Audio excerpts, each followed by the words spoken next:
Good morning, Internet. The date is April 21st. It is 11 o'clock, and this is Ask Wildman.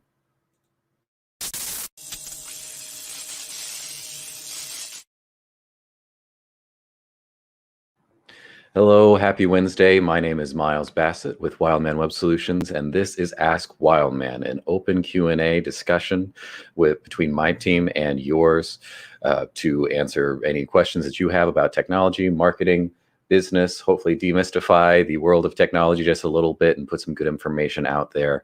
This is an open Q&A, so please throw your questions in the comments below, or you can email us your questions at askwildman@wildmanweb.com. I do have that address scrolling below me here. This is a live show, so we're live streaming to our Facebook page, our YouTube channel, and now our Twitch account. Hopefully more social media profiles to come. But if you're catching this later, you can still email us those questions and we'll get back to you next week on this show, as we do this every week, Wednesdays at 11. My team and I are here to answer any and all questions you want to throw at us. So please jump in those comments. I see we already got a comment before the show even started. Hello, Mr. Jeff Fry. Always happy to have you here. So follow his lead, throw your questions or comments in the comments here. If you have any questions about what we're talking about, if you have any experience with what we're talking about, and you just want to jump in here, please involve yourself. And if you think the information we're putting out here is good, is useful, you think that it could help some friends or other small business owners, please give us a like, share, follow. You know what to do. All right, without any further ado, I'll go ahead and bring in my partner, Mike, to help me answer some of these questions. Hello, Mike, you're live. Greetings. Hello, I am alive, Miles. Thanks for noticing. Pleasure to be here with you on this beautiful morning. You're live, as in you're live on air here, not alive, but I am glad that you're alive. Oh, baby, I am nice. Live. I am wired, fired, inspired, sugar dipped, and honey glazed. Like we were talking about this before the stream, actually, but you're going to have to tell me the story about where that phrase came from at some point. Yes. Maybe we'll throw that into the show at some point. All right, so we are here to answer any questions. Please throw your questions in the comments below. Ask us about technology, marketing, business, or just how our day is going. Whatever you want to talk about, we'll take your lead here. And we had a couple of things that we wanted to go over here from the inbox, and also just from a couple events over the last week. So I think we'll start there, and then move into your questions as they come in. Okay, so to start off here, I did have a quick discussion this morning, and so I wanted to take a little bit of time to hit this. This was actually from 1 Million Cups this morning. I know I cite this a lot in our shows, but it's just because, first of all, it's a great organization, a great event that I'm part of and thankful to be part of. And also it happens to happen right before this show, so it's fresh in my memory here.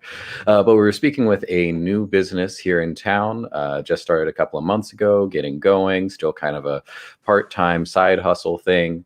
And this person was getting a lot of great information from other members of the 1 Million Cups community to get her business up and going. And one of the people actually from the Lawrence SBDC, Small Business Development Center, was throwing out information about getting herself listed. She said, hey, when I searched for your type of business, you didn't show up. I wanted to find someone like you a couple of months ago. You were there and you didn't show up here. Have you gotten your business registered with Google, or have you got your listing registered with Google? And she said no. So I wanted to go over that just real quickly here. I know if we've hit that a couple of times in this show, probably a lot of times at this point, but it's because it's so integral and so easily, people kind of oversee it or they miss it. And it's just something that's so simple, so easy, and can make such a huge difference in your online presence as a business. I advocate people doing this before you even look at getting a website, before you look at getting a social media profile, before you do anything. If you've got a business, get listed on Google, and then you can start building out everything else. Of course, all of those other things are useful, and we're going to advocate for having those as well. But first and foremost, get your business listed. I'll put a link here in the comments just to a a help article, support article from Google that tells you how to get your business on Google My Business, how to get your business on Google Maps, and how to get your business verified. That third step is very important.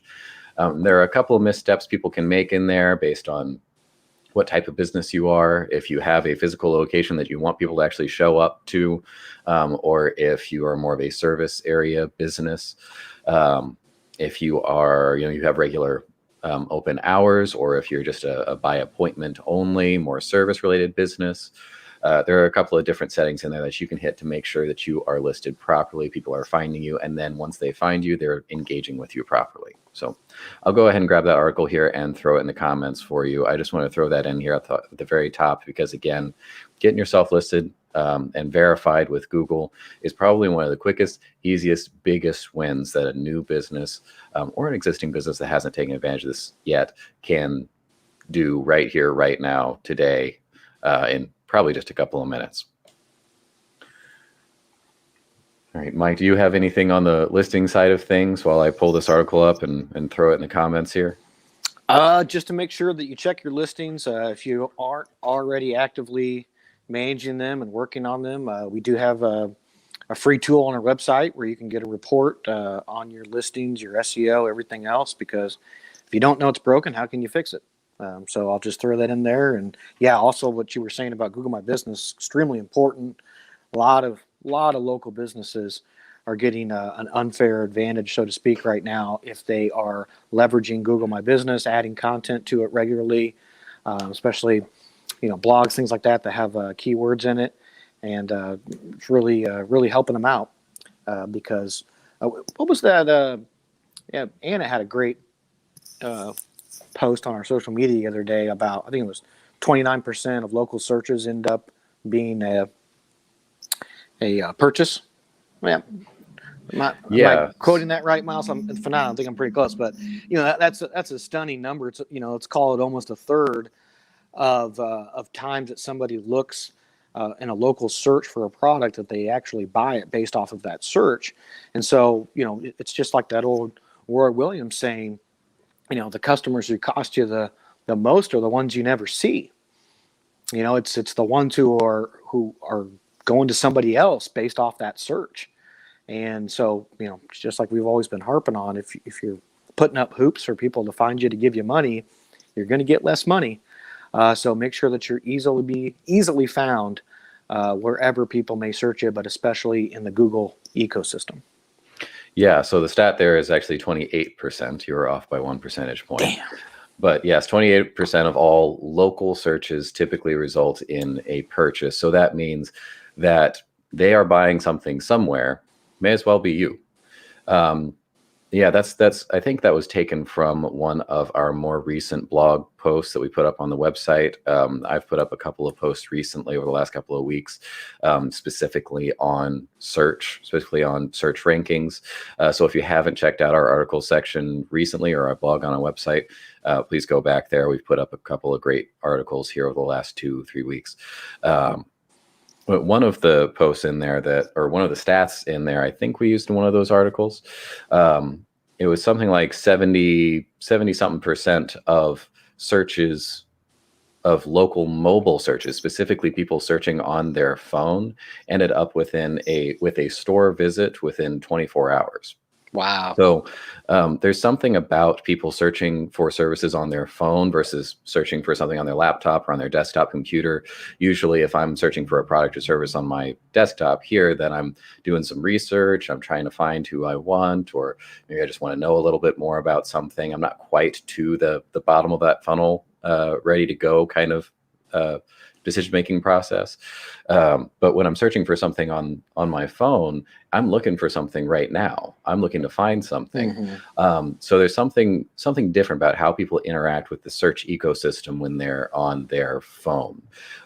Meaning that if someone is looking for a local service on their phone, that means they're looking to go out and get it right now, or maybe later today, or something. Or maybe like that. they're already there. That's possible. Yeah.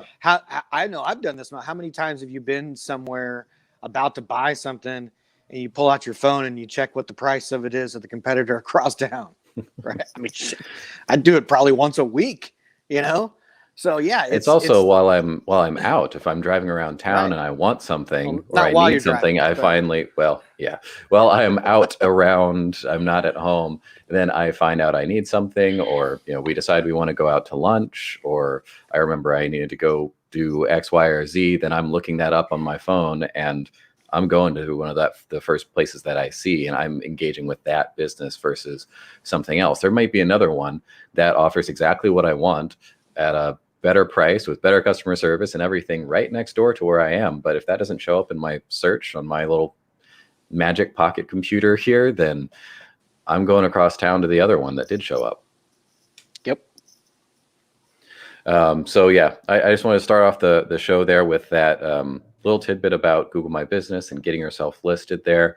I did put a link in the comments here, a quick support article from Google on adding or claiming your business on Google My Business. And there's also some information on there on getting yourself on Google Maps and verifying your business location.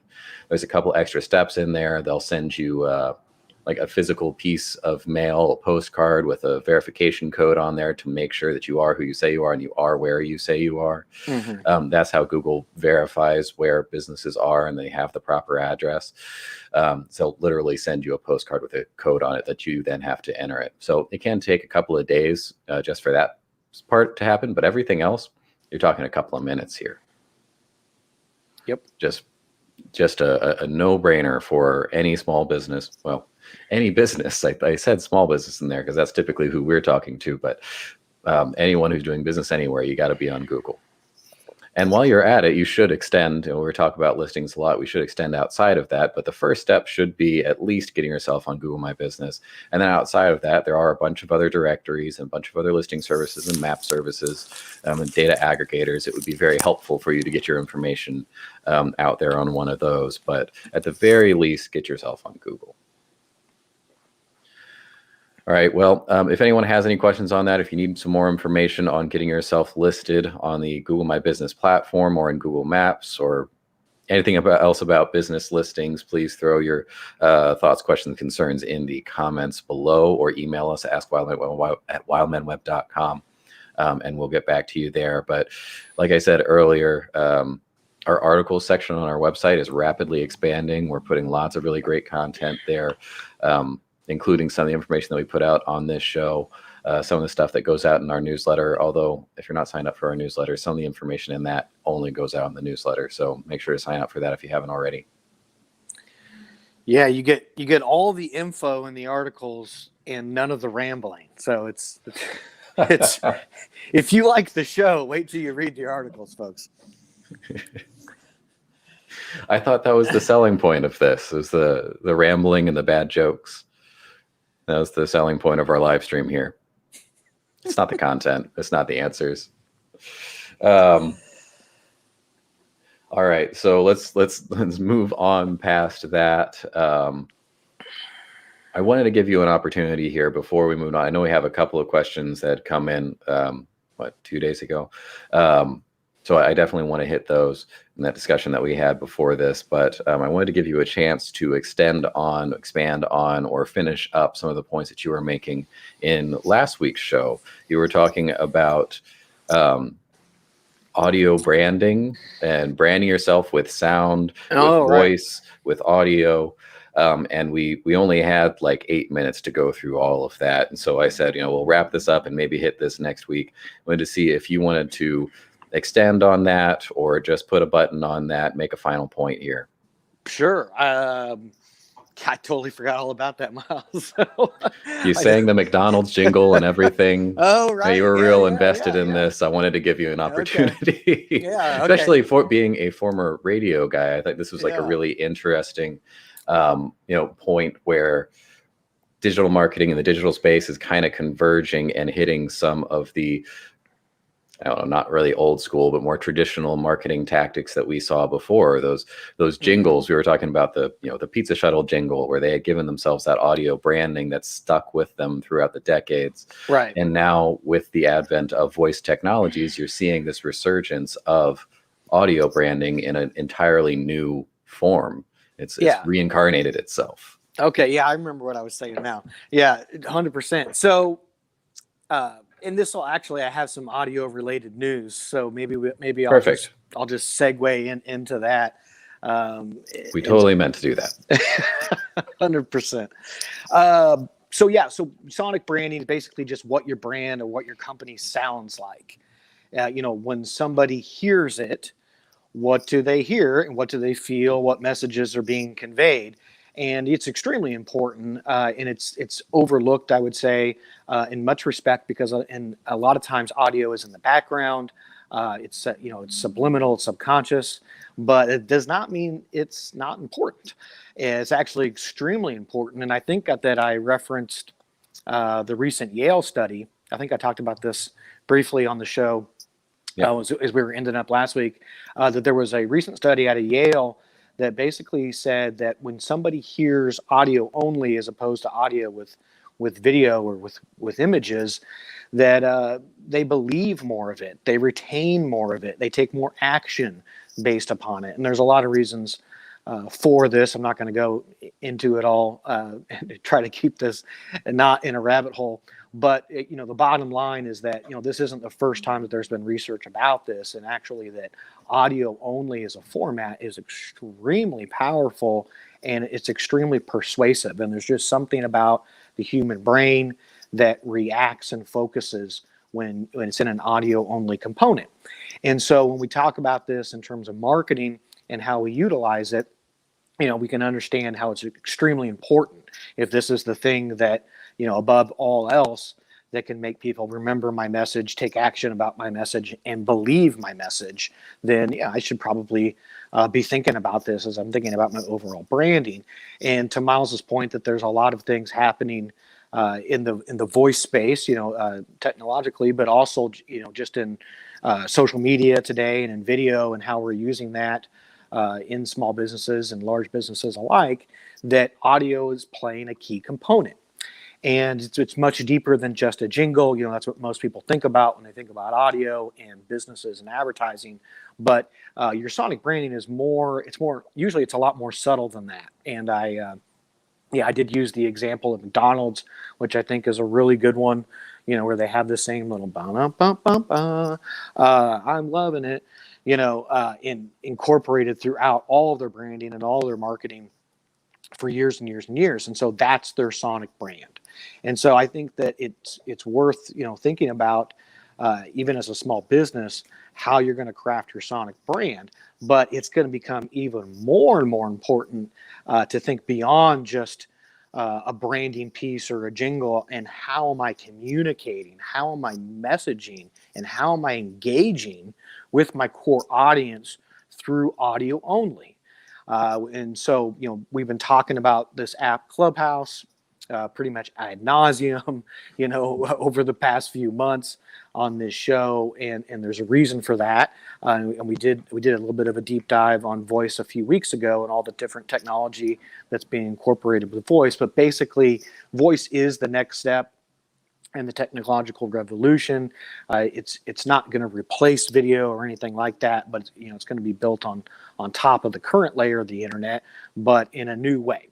And so Clubhouse is one of the first organizations, I guess, or entities to really harness this in a different way than take it beyond where podcasting was. Podcasting was kind of the 1.0 of the new communication of voice only audio, since we're the biggest innovation since the radio, really, in Marconi, and now we have the second. Now we have 2.0, and that is basically social apps or places inside of social apps, which we'll get to in a minute with the Facebook news, where the content is going to be audio only.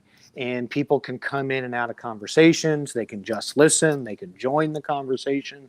It becomes not a top-down or a one-to-many platform. A lot of times it becomes a many-to-many platform, and kind of a town hall type of a event where many different perspectives and 2 cents are being added in, and et cetera, et cetera. And so it's a really, really interesting space to think about when we think about how we're going to brand our businesses, how we're going to communicate with our core audiences. And so first thing we have to do, if this whole idea of sonic branding is new to you, is what I'm saying is, get a handle on the fundamentals of that first, because, all this other stuff is not going to make as much sense if you don't have the fundamentals down on that, and really think about and plan your sonic brand just like you've planned out all the other parts of your branding, everything from your logo to your apparel to your slogan to your sign out front, right? Just add this as a component. And then the next step has got to be, okay, how can I now leverage communication through audio only to communicate with my core audience? And so we've talked about some recent examples of how this has happened on Clubhouse. The news, Miles, about Clubhouse recently that we need to share with the people they announced on Sunday was that they have raised a Series C round, so their third round of funding, investor funding, at a they didn't come out and admit this, but at a reported $4 billion valuation. So this means they just got a whole lot more money. They're going to be able to hire a whole lot more, build out their infrastructure, and really get this thing ready for the Android launch, which is coming soon. They say sometime in May. We're not exactly sure when, but this thing is going to go on the Android. For those of you who don't know, it's right now, it's only on iOS, invitation only, in beta mode. But it's going to be launched on the Android in the United States probably first, and then rolled out to Europe and then across the globe. And so that news happened on Sunday. And then and then Monday, Facebook announced, I think late Monday, I think we posted about it yesterday. Then Facebook announced early this week that they are officially rolling out. There's been rumors about this for several months now, that they're officially rolling out their own version, basically, of Clubhouse, of an audio only app that is going to be a feature inside of Facebook. So they're already leveraging this behemoth of a platform, whereas Clubhouse is, organically starting from scratch, so to speak. And so that's one interesting dynamic here, Miles, that we can discuss. But aside from that, it seems to be very, very similar to Clubhouse. Some people are even calling it a Clubhouse clone, and that they're taking a direct swipe at Clubhouse's growing market share and just kind of growing, I guess, fever, if you will, culturally. And we know that, of course, Twitter has also been working on plans behind the scenes to roll out their version. We don't know. We haven't made an official announcement, but Facebook's saying that they are going to be available to everybody this summer. They're rolling it out, of course, small right now in beta mode. And it was interesting. They had some heavy hitters in terms of pop culture and content creators that they were bringing on early to kind of help launch it. But yeah, they say this thing's going to be full blown across both Android and iOS by this summer. So probably at about the same time that Clubhouse is just getting up and full blown across both platforms. So this is going to be really, really interesting. I don't want to think about it necessarily as a showdown. I like to have an outlook of abundance and not scarcity. I think this is going to add fuel to the fire and grow the audio space, and not, chop it in half, or Clubhouse is going to go away or anything like that. But Miles, hopefully that was not too rambly and a synopsis on the point from last week. And also I gave you 2 news updates that are audio related. Actually, I'll throw in a third, and then I'm going to throw it to you for your reaction here. The third one was Apple also had an interesting, and we'll get to Apple's iOS update news here in a bit, but I want to stay here with the audio stuff for a minute, Miles.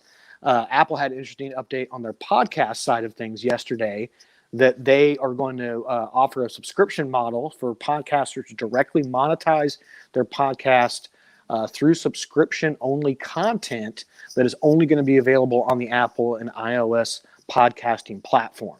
So that was also a really interesting, I thought, move in the audio space, and just, maybe we can open up this discussion about just monetization in general in the audio space, and the differences that we see going forward of Facebook and Clubhouse and the audio revolution in general. Go ahead, Miles. Yeah, so there was a lot there. I'm trying to categorize my thoughts. So I'll start off with your scarcity versus abundance kind of analogy there, where we have a new platform kind of emerging into the space. We do have Facebook kind of jumping into the fray here. On one hand, I do see it as a bit of a showdown. If not, I mean, just for the dramaticism of it, they've made TV shows about this. We've all seen Silicon Valley. It's fun to watch. But I do think that because this is kind of a new space, the whole audio only space, audio isn't necessarily, but the audio only social media space is so new. There's so few people that are really interacting with it right now. I'm talking to people every day that are completely unaware that this is even happening. And these are people that operate within the space that really should know about it. So I think that is new enough that it's a little bit of a land grab. It's a little bit of a exploratory mission. We don't necessarily know the size of the overall market yet, but I expect that it's massively larger than the amount of people that are currently engaging with these platforms. So at least for the time being, I think that there's going to be plenty of room for both of these platforms and several other competitors that I'm sure will pop up over the next year or so to launch themselves, grow, expand, take up market share, and there will still be market left over to engage with these things. So I don't think that's necessarily an either or type of situation. I do think that this market is just going to expand along with the size of these platforms as they keep getting more and more people.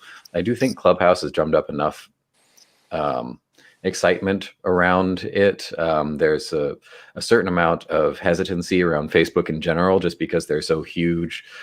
People are pulling back away from them a little bit more. You see people all the time that are dropping off the platform or trying to work with other smaller platforms. So I wonder if that's going to play a role here into how they, how the user bases differ. But yeah, there's a lot to be said for having more resources, more developers, and the ability to see a good idea like this, develop it in full on all platforms, and publish here in just a couple of months. Like that is crazy to be able to do that. Yeah. And Facebook. I said Flexbook. Facebook is just flexing on everyone here with their ability to roll out new platforms like this that really are. It's a brand new paradigm for interacting with people on social media, and they're completely building this thing from the ground up. Whether they're copying someone else or not, they're still building this thing from the ground up and launching it in a couple of months. And that is, that's just a sign, a show of power from the show of strength. Yeah. Of Facebook. They're not afraid to punch down. No, they're not. Yeah, so I'm curious to see how this market expands, and how those two share that market, and also what new competitors are popping up. We talked about, Twitter possibly developing something like this. Reddit was talking about possibly publishing something like this.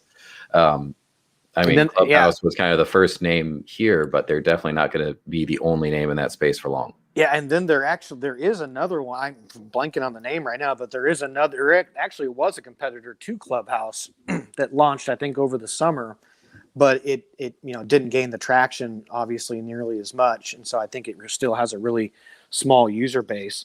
But yeah, so I mean, there's certainly going to be more people that jump into this. But I'll lay out a couple key differences because people are probably wondering, is it completely different? So, like I said, Facebook is rolling it out with some celebrity content creators at first, but they're also rolling it out in groups first. And when you heard, and it was funny because, they have a hell of a PR team over there at Facebook, but Mark Zuckerberg just happened to release an interview shortly after this press release came out that just happened to describe this new product, of course, and how he envisioned it. And so that was really interesting to hear him actually talk about it. And they really envisioned it, this being in groups. And so if you think about Clubhouse, the clubs are kind of the groups, if you will, to Facebook. And so they're first going to be rolling it out in really, really big popular groups. And then I think to all groups first, and then to individuals. So then like you and I could start a private audio only room if we wanted to. And so that was a really interesting, I thought, insight into what they were thinking about doing with it and how it was going to evolve the groups. And, if you think about the difference between how groups are right now is, obviously audio is much faster.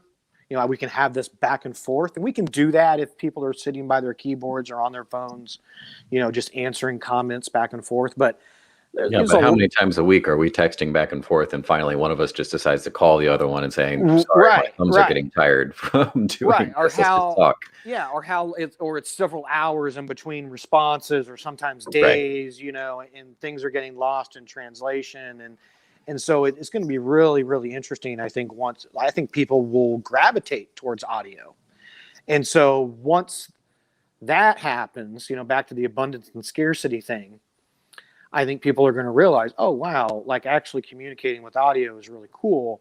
Now here's, and quick and convenient, and I can get a clearer message across to somebody. Now here's the interesting thing though, is that, the written is obviously, I can go back and look at that later. And one of the things about Clubhouse that's been a good and a bad thing, I think, is the fact that now you can record on it, and it'll be interesting if Facebook, has some in-app or on-platform recording technology. But once it's, theoretically on Clubhouse, or anytime we're having a conversation and it's not recorded, it's gone, right? There's no record to go back and see that again with like a podcast. Now, there's some advantage to that in the sense that you have to be there, right? And it's like, and so people have FOMO and people want to go on the platform and spend more time on the platform, because if you're not there when it's happening on the platform, you missed it, right? It's like, if you weren't there the night that Elon first came onto the platform, like you couldn't go back and watch it again the next day, right? Whereas a social post, you can, it's there unless somebody deletes it, obviously, or a tweet or whatever.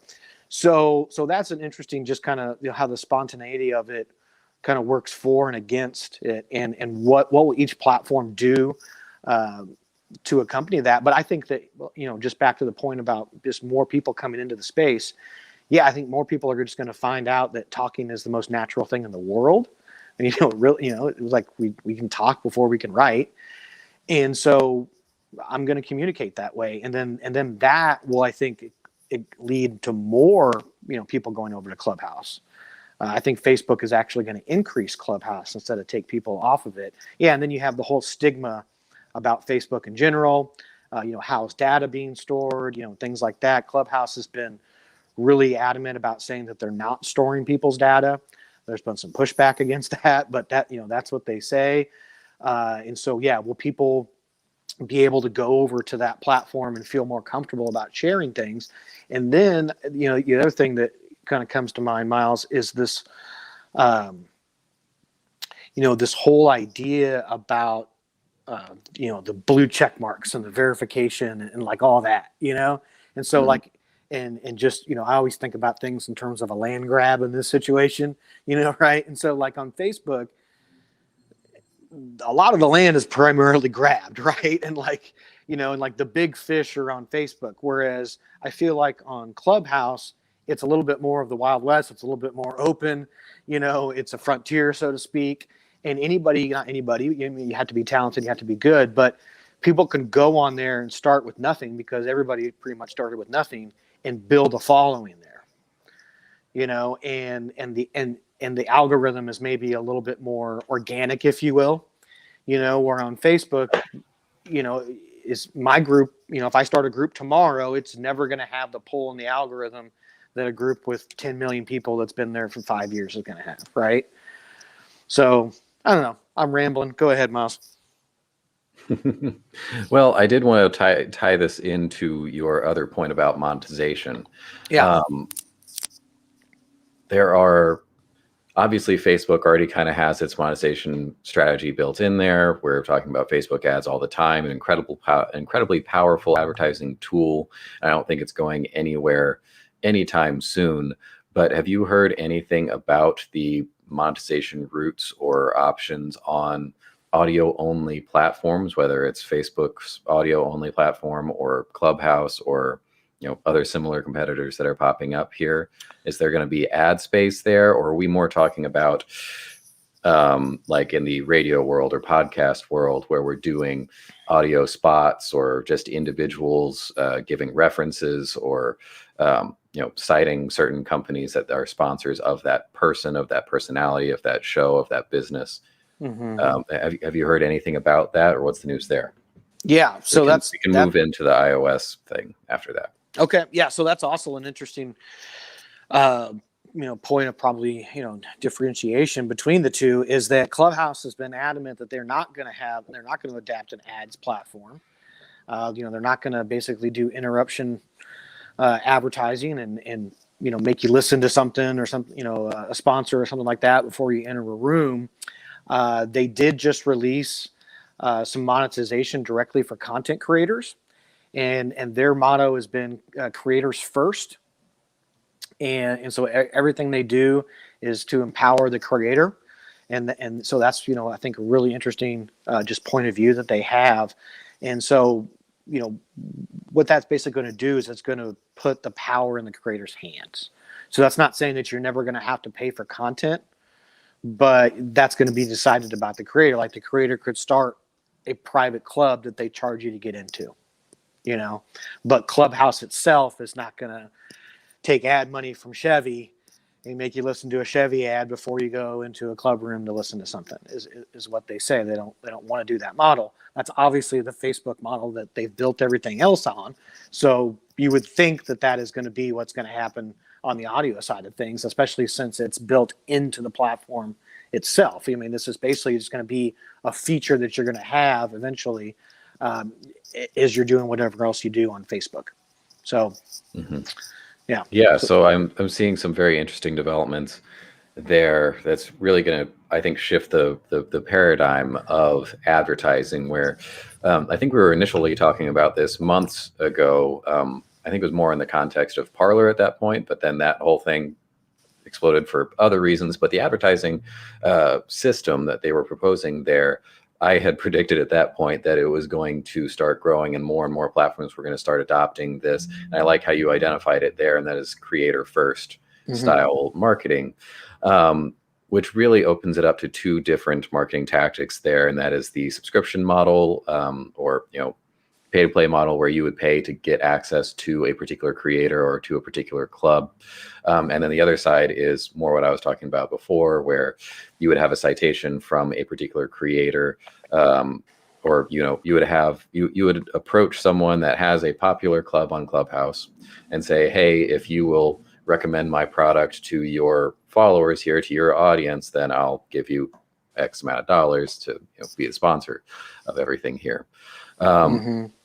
Which is, instead of going the Facebook ads route or something where you're targeting the end users, and we can put in all the different demographic information of the people we want to display this ad to, you would instead target a demographic by looking at creators and who are following these people. And you have to find a content creator that matches up with your brand in some way, which is a completely different challenge, a completely different process for, extending your reach and getting to new audiences and getting your message out there. I find that interesting when I see those kinds of new challenges and new ways to look at something, where it just takes the entire process that we work on all day, every day, and turns it on its head. That's very exciting to me. Yeah, definitely. And that's a good point. And to tie that into the sonic branding, discussion that we were having earlier. So there's a couple of different things that are going to come into play here. If I'm a small business owner thinking about my sonic branding, the first is what is happening or what has been happening, and then what's going to happen, I guess, or what's starting to happen. So right now, I could be running traditional jingle based, radio style commercials, and I can be doing that on terrestrial radio. I could be doing that in my videos. On social media, and I could be doing that on podcasts. I could also be, dropping in taglines and, and audio brands and things like that on things like public radio and podcasts and all of that. And then, when we cut into something like, okay, Facebook, if Facebook does an audio only group and I can have an inserted ad into that, then I got to make sure that, again, it's content has got to be contextualized to the platform, right? I'm going to talk to somebody different on Instagram than I'm going to talk to them on the classical music station of KPR, right? Right. Two totally different psychologies. So then I'm going to make my sonic branding fit that platform. And then if I shipped over to Clubhouse, okay, well now I'm not doing interruption at all. I'm doing content marketing. So now I have to find a creator or somebody that creates content that aligns with my core audience, and I have to facilitate or tie my brand to that content creator or influencer, if you will, and host events that are going to bring people in to absorb the content. And so I have to put myself in different shoes for each different platform that I'm going in and execute accordingly, and always make sure that, I'm contextualizing my messaging and my style to the audience in every platform that I'm on. I think one of the tricks for this is going to actually tie into our conversation last week about design. I think that was last week, potentially 2 weeks ago. I don't know. Where you're putting yourself out there in a bunch of different ways across a bunch of different platforms, where sometimes the strategy is not only different from your former strategy, but almost entirely the opposite. And you're trying to do both things concurrently in different spaces. I think it's going to be incredibly important, both visually and now on the audio side, to find some sort of through line for your brand, some sort of consistency that's always there, whether you're putting out an ad on terrestrial radio, or you're putting out social media content, you're live streaming like this, or you're engaging with someone in an audio only space like Clubhouse or whatever Facebook's thing's going to be, or possibly podcasting. If you can find something that can shoot through all of those things, one vein of consistency, something little. I was mentioning in the design side of things, something like just a color palette or a font choice or something like that, where it just makes everything visually have some sort of coherency, some sort of consistency, no matter where you're putting everything. If you can do the same thing on the audio side and somehow find, maybe that's in the jingle, maybe it's in the voicings, maybe it's in a tagline, whatever you want to do, putting that out there in some sort of consistent form so that people can identify your brand no matter where you are or how you're presenting this information. Yep. Yeah. 100%, Miles. I mean, first of all, you don't have to do everything, right? It's like, you don't have to do content and interruption. You don't have to be on every single platform, et cetera, et cetera, et cetera. So for, always the first thing is self-awareness, right? It's like, what can me and my company and my team actually accomplish and be good? So let's start there. But you're right. As I branch out and I start to do more things, I have to make sure that everything is tied together. Everything is holistic, as we sometimes say, and is integrated. And so, I go back to the 3 pillars, which I think we've talked a little bit about before on the show. I think so, which is a concept about branding. And I got to give credit to my man, Tony D. He's a great entrepreneur out there on the East Coast who really just kind of drove this point home for me. That, basically start with 3 words that you think encompass your brand and your company. And then write 30 words underneath each one of those 3 to back up, again, what you feel like represents your company and your brand. Somewhere within those roughly 90 to 100 words that you come up with, 3 of those are actually going to be your core pillar values of the company and of your brand. And then once you understand what your 3 pillars of your brand are, you make sure that in every single piece of content that you put out, whether it's audio, video, written, whatever, has at least 2 out of 3 of those pillars included in it somehow. And that is a way that you can always make sure that you're being consistent and you're being true to your brand. And you're not running around, with a different, a whole, it's got to be a different contextualized message, but it's not a different branding image or a branding message, right? And so, but we're starting to split hairs a little bit and get into some technical marketing stuff. But I think that's clear enough for most small business owners to understand what I'm talking about here. is that you've got to separate those things out, and you've got to make sure that your brand is consistent, even as you're tweaking the individual messaging and contextualizing that for each platform that you're on. And I think that's what you were getting at, Miles. And so, really do that. I really encourage everybody to do that 3 pillars exercise. And that can just kind of be a check mark, as you're going along, to making sure that you're not putting out conflicting brand images across different platforms. Because you can get too cute with this, right?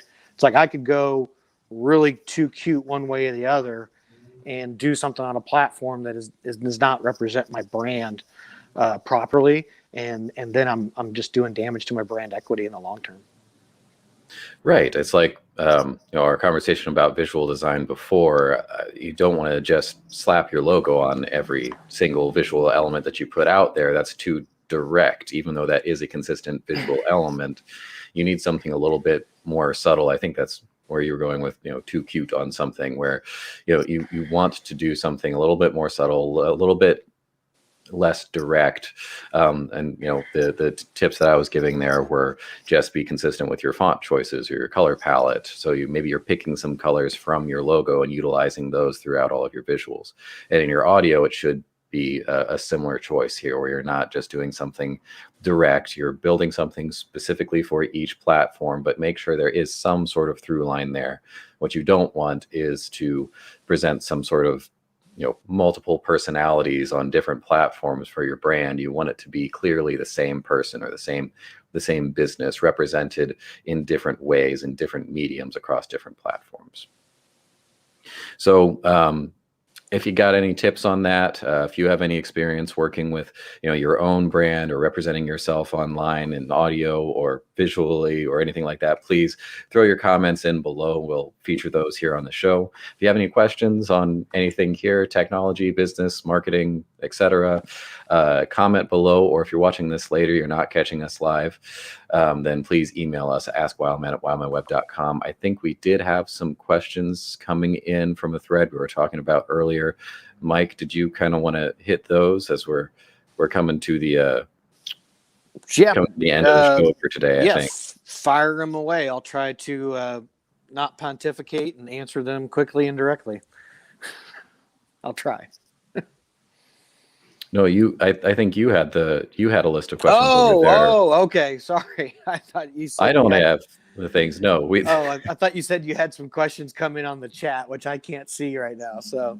Oh, okay. No, I was saying you had some questions that we were discussing before the show that was coming in off a thread from yesterday or the day before. Oh, okay. Yeah, got it. Yeah, we've been getting several questions about this. Yeah, I don't know if we have a whole lot of time, but we'll try to get through this as quickly as you can, Miles, because this is really a question for you, I guess. But I've noticed, there was a thread I was in with some marketing people the other day, and then I actually had a client meeting on Friday, I think, and one this morning, where these questions both came up. And I think there's just maybe some confusion on website platforms, and then a hosting platform, or a way to basically manage your site, and the difficulty of the different platforms and SEO and things like that. There's just maybe a lot of confusion and miseducation out there. So just in a really general, non-techie way, could you just kind of take us through some of the general well-known platforms out there, describe, some of their attributes, why you would or wouldn't want one of those platforms, and then dive into specifically what are the best practices and ways that you can manage that platform? Because, for example, in the 2 client meetings, I had people tell me that, they thought WordPress was really hard to manage. And, to me, again, for the folks that don't know out there, I'm not the coder. Miles is the coder, right? So to me, WordPress is not hard to manage on the back end, but it's because of a tool that we give our clients, and we give, people that we do WordPress sites for, in order to make it easy to manage on the back end. And so, there's maybe that's where the disconnect is between the actual platform in the tools that you're using in the platform and how that can make that platform, work better or work more stressfully for you, I guess, because some of these people are just, showing frustration about the platform that I don't think that, is a problem, but that's because we're using a different tool on the same platform, if that makes sense. Gotcha. Yeah. Okay. No, I think I can take that for a little bit here, and I'll just try to categorize this because I know I've talked about this on the show before. Maybe I should write something for this for the website here. Generally speaking, I try to throw website builders, technologies, platforms, whatever you want, into 3 different categories. One is the DIY category. One is the more advanced CMS or content management system category, and then one is the custom development category. So I'll start off with that DIY section here. The DIY section is really just meant to be something that is easy to use for non-technical professionals, and it just works right out of the box. You sign up for an account and they take care of everything for you, your domain, your hosting, the website builder itself. It comes with some sort of simple and easy to use, usually some sort of drag and drop style editor. This is something like Wix or Weebly. I don't know why they picked such silly names. I'll also put Squarespace in this category, although I think that one's actually a little bit nicer, a little bit more extensible than the other two. But in general, these are all-in-one systems designed to work right out of the box without any prior knowledge or experience in website development. So you go to one of those sites, you sign up, you pay a small monthly fee, and they take care of everything from your domain to your hosting to the actual website management and content management itself. You then pick a template to start off with. It gives you that with a bunch of pre-built, pre-designed things. Then you fill in your information, you put your logo in there, pick your color scheme, pick your pictures, and then it puts a website up for you. It's super easy, super quick, relatively cheap. The problem there is it's not very extensible, so you can't really do a whole lot with it. It is managed hosting by them, so you're not going to get the best performance out of a site like that. You've got this huge builder on the back end that's not going to help. When you get into search engine optimization or any kind of performance optimization, there's just only so much you can do with it. They give you a couple of options, but if it's not explicitly listed there in their settings, then you just can't do it. There's no access to the back end there. And for someone like me that's a little bit more technical, even I can't do anything there. You're very limited to the option that they give you. In some of the ones there, like Squarespace, you can buy a premium membership there that gives you more access and more technical tools and more extensibility. It's still not as much as some of the other ones I'm going to talk about here, but it's a little bit more there. So yeah, you're just a little bit limited on the functional side, on the optimization side, and what you can do. And also on the design side, you can only pick certain templates. And while some of them might look good, it's also going to look like all of the other sites out there. Anyone else on a Squarespace site basically looks like your Squarespace site. Their templates are nice, but they've only got a very limited amount of them. And there's only so much you can modify them to really make them your own. So overall here, there's just a ceiling on those, and it's pretty low, and there's nothing you can do about it. So it's very possible for businesses to outgrow platforms like that, though they're pretty easy ways to get something up and going quickly without having any sort of technical experience. Now I'm going to skip to the most advanced side of things. That's the custom development platforms. These are ones that you cannot build anything on without any kind of technical experience. You're pretty much going to be hiring a developer or an agency to build out a website for you. This can be anything from a custom coded site. Maybe they're a .NET developer, and so they're building something out on Microsoft's .NET platform. Or maybe this is a more advanced PHP-based platform, something like, I don't know, Joomla, Drupal, Laravel. I'm not entirely sure how people say that. You need someone with a little bit more technical experience to get that set up and going, and then they can build a management system for you to be able to manage things. And they're going to have all sorts of access and control to change everything on that site, completely control every pixel on that website, optimize everything absolutely perfectly, and sharpen everything to a razor's edge.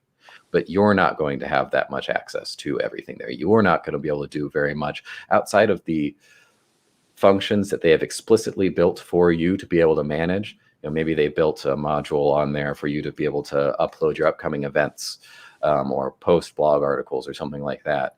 Outside of those explicit permissions they've given you, you can't do anything. So then we have this middle category, and this is going to be the slightly more advanced content management systems. It's not a DIY system, and it's not a custom coded site. It's kind of splitting the difference there. So it's got some of the advantages and disadvantages of both worlds. This is something where, I put WordPress in here, possibly some Laravel sites or Drupal sites. Some of those PHP platforms could be put in here.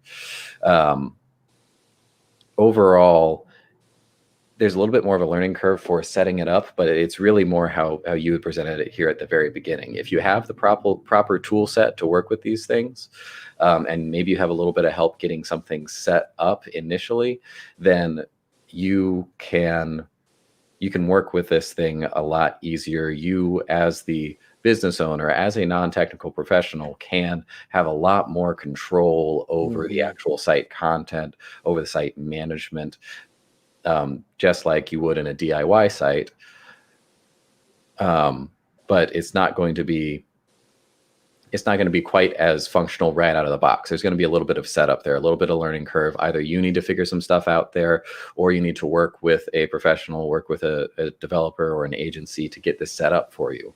Once you get going on it, though, if the developer's done everything right, the agency's done everything right, and they've given you a proper tool set, then it's very possible for you to completely and totally manage the entirety of your website, moving forward quickly, easily, without having any previous technical experience. So that's kind of the three tiers there. All of them can work. There's a time and place for every one of them, I think. I'd be happy to speak with anyone out there that wants to talk about this, or weigh the pros and cons and see where they might fall in those three categories. But overall, just to quickly summarize here, DIY platforms, these are Wix, Weebly, Squarespace. They're quick and easy to get up and going, right out of the box functionality, drag and drop design styles, but there's a ceiling there. It's not very extensible, and you're going to outgrow it very quickly. You've got more advanced content management systems, which require a little bit more setup initially, but then you can manage it very easily after that. And you have a lot more control, a lot more extensibility. It's going to be able to grow with your business a lot more, but you may need some assistance from a more technical person, from a developer, from an agency, to get things up and going or add some more advanced functionality.